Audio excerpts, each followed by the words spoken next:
ఆశ్చర్యకరమైన బైబిల్ పాఠముగా నిర్గమకాండం 14వ అధ్యాయం చదువుకుందాము. మరియు యెహోవా మోషేతో ఇలాగు సెలవిచ్చెను, ఇశ్రాయేలీయులు తిరిగి పీహహీరోతు ఎదుటను అనగా మిగ్దోలుకు సముద్రమునకు మధ్యనున్న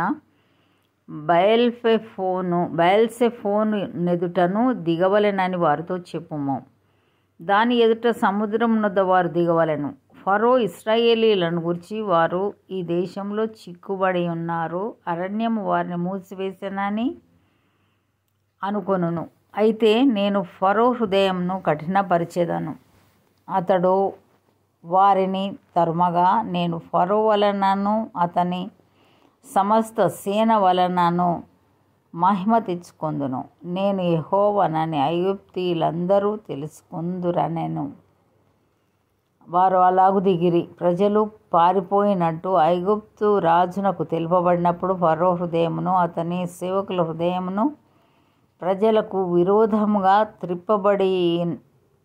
త్రిప్పబడి మనం ఎందుకు ఇలాగు చేస్తిమి, మన సేవలో నుండకుండా ఇశ్రాయేలీలను ఎందుకు పోనిచ్చితిమి అని చెప్పుకొనిరి. అంతటా అతడు తన రథమును సిద్ధపరచుకొని తన జనమును తనతో కూడా తీసుకొని పోయాను. మరియు అతడు శ్రేష్టమైన 600 రథములను ఐగుప్తు రథములనన్నిటినీ వాటిలో ప్రతి దాని మీద అధిపతులను తోడుకొని పోయాను. యెహోవా ఐగుప్తు రాజైన ఫరో హృదయమును కఠినపరపగా అతడు ఇశ్రాయేలీలను తరిమెను. అట్లు ఇశ్రాయేలీయులు బలిమి చేత బయలు వెళ్ళుచుండిరి. ఐగుప్తీయులు అనగా ఫరో రథముల గుర్రములన్నీ అతని గుర్రపు రౌతులు అతని దండును వారిని తరిమి బయల్సెఫోను ఎదుటనున్న పీహహీరోతు నాకు సమీపమైన సముద్రం దగ్గర వారు దిగి ఉండగా వారిని కలుసుకొనిరి. ఫరో సమీపించుచుండగా ఇశ్రాయేలీయులు కన్నులెత్తి ఐగుప్తీయులు తమ వెనుక వచ్చుట చూచి మిక్కిలి భయపడి యెహోవాకు మొరపెట్టిరి. అంతటా వారు మోషేతో, ఐగుప్తులో సమాధులు లేవని ఈ అరణ్యములో చచ్చుటకు మమ్మను రప్పించితివా? మమ్మను ఐగుప్తులో నుండి బయటికి రప్పించి మమ్మను ఇట్లు చేయనేలా మా జోలికి రావద్దు. ఐగుప్తీయులకు దాసుల మగుదుమని ఐగుప్తులో మేము నీతో చెప్పిన మాట ఇదే గదా. మేము ఈ అరణ్యమందు చచ్చుట కంటే ఐగుప్తీయులకు దాసుల మగుటయే మేలని చెప్పిరి. అందుకు మోషే, భయపడకుడి, యెహోవా మీకు నేడు కలుగచేయు రక్షణను మీరు ఊరక నిలుచుండి చూడుడి.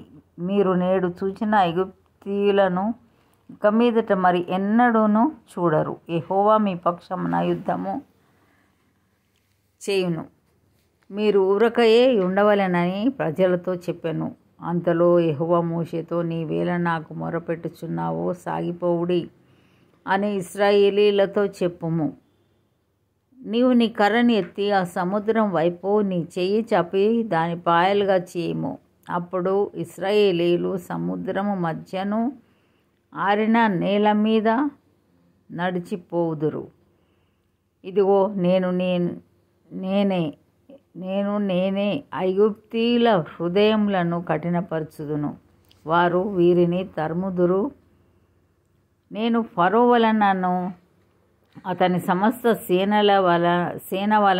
వలనను అతని రథముల వలనను అతని గుర్రపు రౌతుల వలనను నాకు మహిమ తెచ్చుకొందును. నేను ఫరో వలనను అతని రథముల వలనను అతని గుర్రపు రౌతుల వలనను మహిమ తెచ్చుకొందునప్పుడు నేను యెహోవానని ఐగుప్తీయులు తెలుసుకొందురనెను. అప్పుడు ఇశ్రాయేలీయుల ఎదుట సమూహమునకు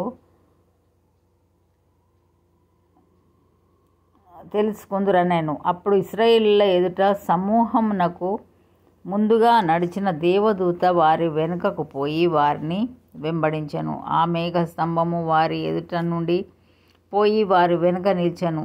అది ఐగుప్తీయుల సేనకు ఇశ్రాయేళ్ల సేనకు నడుమ ప్రవేశించెను. అది మేఘం గనుక వారికి చీకటి కలిగెను, కానీ రాత్రి అది వీరికి వెలుగిచ్చెను గనుక ఆ రాత్రి అంతయు ఐగుప్తీయుల సేన ఇశ్రాయేలీలను సమీపింపలేదు. మోషే సముద్రపు వైపు తన చెయ్యి చాపగా, యెహోవా ఆ రాత్రి అంతయు బలమైన తూర్పుగాలి చేత సముద్రంను తొలగించి దానిని ఆరిన నేలగా చేశాను. నీళ్లు విభజింపబడగా ఇశ్రాయేలీలు సముద్రం మధ్యను ఆరిన నేల మీద నడిచిరి. ఆ నీళ్లు వారి కుడి ఎడమ ప్రక్కలను వారికి గోడల వలెను ఉండెను. ఐగుప్తీయులను, ఫరో గుర్రములను, రథములను, రౌతులను వారిని తరిమి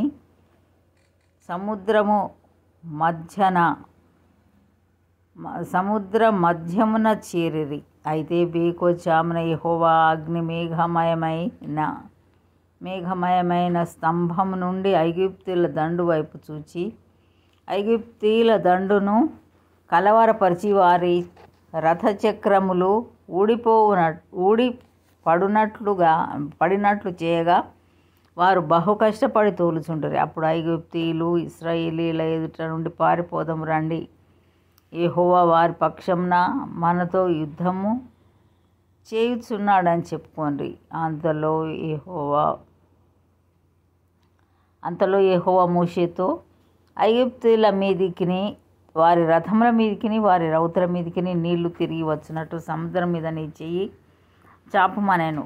మోషే సముద్రం మీద తన చెయ్యి చాపగా ప్రొద్దు పొడిచినప్పుడు సముద్రము అధిక బలముతో తిరిగి పొర్లెను గనుక ఐగుప్తీయులు అది చూచి వెనుకకు పారిపోయిరి. అప్పుడు యెహోవా సముద్ర మధ్యమున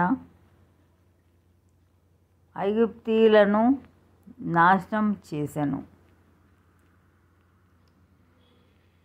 చేసెను. నీళ్లు తిరిగి వచ్చి ఆ రథములను, రౌతులను వారి వెనుక సముద్రములోనికి వచ్చిన ఫరో యొక్క సర్వసేనను కప్పివేశాను. వారిలో ఒక్కడైనను మిగిలి ఉండలేదు. అయితే ఇశ్రాయేలీలు ఆరిన నీళ్లను సముద్రం మధ్యనున్నప్పుడు ఆ నీళ్లు వారి కుడి ఎడమ ప్రక్కలను గోడవలే నుండెను. ఆ దినమున యెహోవా ఐగుప్తీయుల చేతిలో నుండి ఇశ్రాయేలీలను రక్షించెను.